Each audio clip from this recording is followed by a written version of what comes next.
একের পর এক প্রতিবেশী দেশগুলোকে নিজেদের ঋণের জালে ফাঁসাচ্ছে চীন।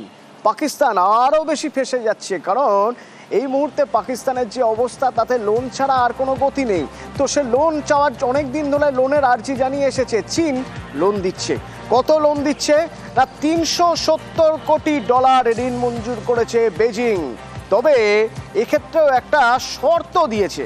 শর্তটা কি না, এতদিন পর্যন্ত মার্কিন ডলারে ঋণ দেওয়া হতো, এবার দেওয়া হবে রেনমিনবি বা ইউয়ান, অর্থাৎ চীনের যে মুদ্রা, চীনের যে কারেন্সি, সেই কারেন্সিতে।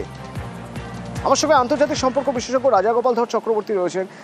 রাজাগোপাল দা, নিঃসন্দেহে যে পরিস্থিতি দুই দেশের মধ্যে বা যে দুই দেশের মধ্যে সম্পর্ক, তাতে একটা সময় চীন ট্র্যাপে ফেলার জন্য আরও বেশি ঋণ দিতই পাকিস্তানকে। আমি শুধু এটুকু বোঝার চেষ্টা করছি যে আমেরিকান ডলারে না দিয়ে চীন কেন নিজেদের কারেন্সিতে ইউয়ান রেনমিনবিতে দেওয়ার কথা ভাবছে বা দেওয়ার শর্ত চাপাচ্ছে? হ্যাঁ, দেখুন, চীন এতকাল বলে এসেছে যে আমেরিকান ডলারের যে আধিপত্য সেটাকে বিনাশ করতে হবে, এবং এখন পৃথিবীতে বড় ট্রেডিং হচ্ছে চীন থেকে। এমনকি যে আমেরিকার যে সমস্ত যে সিম্বল অফ আমেরিকান সাকসেস যেগুলো রয়েছে, ওয়ালমার্ট একটা সময় 90% আমেরিকান প্রোডাক্ট ছিল, এখন 90% বেশি চাইনিজ প্রোডাক্ট। এই জায়গায় দাঁড়িয়ে চীন তো স্বাভাবিকভাবেই চাইবে যে তাদের কারেন্সির গুরুত্ব বাড়ুক। এখন পাকিস্তান যে সমস্ত জিনিস কেনে অধিকাংশই চীনের থেকে কেনে, সুতরাং ওদের তো অসুবিধা হওয়ার কথা না। রেনএনবি থেকে যদি ওরা চাইনিজ ওয়ান যেটাকে আমরা বলি, সেখান থেকে যদি ওদের পয়সা দেয়, ওরা চীন থেকে জিনিস কিনবে, অসুবিধাটা করতে। এখন চাইনিজ ওয়ান সারা পৃথিবীতেই অ্যাকসেপ্টেড, সুতরাং সেটা হয়তো অসুবিধা হবে না। চীনের শর্তটা কিন্তু, হ্যাঁ, চীনের যে টাকাটা দেয় সেটা কিন্তু আইএমএফ বা ওয়ার্ল্ড ব্যাংক বা মাল্টিল্যাটারাল এজেন্সি যে সুদ আছে তার থেকে অনেকটাই বেশি তারা চায়।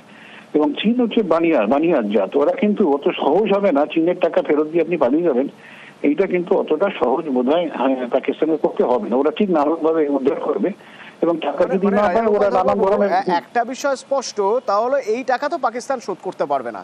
তো আরো বেশি করে চীনের জালে ফেঁসে গিয়ে চীন যা বলবে তাই করতে হবে। চীন যেভাবে কর্তৃত্ব ফলাবে সেই কর্তৃত্ব মেনে নিতে হবে। তার পাশাপাশি যেটা হবে সেটা হচ্ছে চীন এইভাবে ইউয়ান রেনমিনবি দিয়ে ওদেরকে লোন দিয়ে বিশ্ববাজারে এটা বোঝানোর চেষ্টা করছে কি যে ডলারই শেষ কথা নয়, যদি লেনদেন করতে হয়, ট্রানজাকশন করতে হয়, চীনের যে বাজার রয়েছে, চীনের যে অর্থনীতি রয়েছে, তাহলে চীনের কারেন্সিতেই লেনদেন করতে হবে, এটাও একটা বোঝানোর চেষ্টা। আধিপত্য বিস্তারের আরেকটা নতুন চেষ্টা, যে আমি মার্কিন ডলারকে খতম করব, আমার কারেন্সিটাকে সারা বিশ্বে জনপ্রিয় করার চেষ্টা করব। রাশিয়া একটা সময় আমাদের লোন দিত রু বলে, বুঝেছেন? সোভিয়েত ইউনিয়ন যখন আমাদের লোন দিয়েছে রু বলে, সেটা আমরা তারপরে হইতে কি আমরা ওদের দেশ থেকেই খালি জিনিসটা কিনতে পারতাম। এখন তারপরে রুবল সে ধরনের দিয়ে হারিয়েছে মানে আন্তর্জাতিক বাণিজ্যে, কিন্তু ইউএন কিন্তু ক্রমশ দাপট বাড়িয়ে যাচ্ছে। সুতরাং এটা তো আমেরিকার চায়না বিশ্ব দখলের চেষ্টা তো নিঃসন্দেহে। হ্যাঁ, ধন্যবাদ। আর ওদিকে কাশ্মীরে